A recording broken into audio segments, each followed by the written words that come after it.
Star plus के famous serial Anupama के बारे में हम यहाँ पे बात कर रहे हैं। तो वेल दोस्तों, सबसे पहले आपको बता दी कि सीरियल अनुपमा में शादी ब्याह का माहौल अब ख़त्म हो चुका है।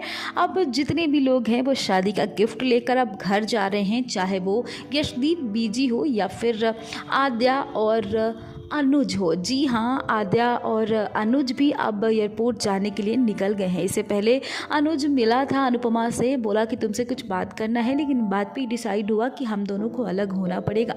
अनुपमा ने दिल पे पत्थर रखकर ये बात कही। उसके बाद तो भाई अनुपमा बहुत रोई, लेकिन भले ही अनुज और आद्या चले गए एयरपोर्ट पे जाने के लिए यूएस, लेकिन अनुपमा उनके पीछे पीछे एयरपोर्ट तक गई और घुटनों के बल पे बैठकर अनुज से कहा कि अनुज, मुझे माफ़ कर दीजिए, मैं आपके बगैर नहीं रह सकती हूँ। भले ही हमारी बेटी आद्या को समझना होगा कि हम लोग एक दूसरे से दूर नहीं रह सकते हैं।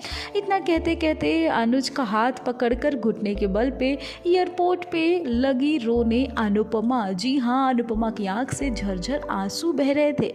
अनुज तो चुपचाप यही सोच रहा था कि आखिरकार अचानक से अनु को क्या हो गया, जो अनु मेरे से घर पे ये बोली कि आप जाइए, हमारी बेटी के लिए हमें अलग होना पड़ेगा।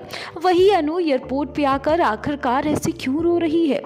आद्या मनी मन सोच रही थी कि ये तो चाहती ही नहीं है कि कभी पॉप्स और शू एक हो जाए, तभी तो देखो आज ये नाटक लेकर बैठ गई हैं। जी हाँ, लेकिन अनुज समझ रहा था अनुपमा का दर्द की अलग होने का क्या दर्द होता है, क्योंकि सेम वही दर्द अनुज भी महसूस कर रहा था।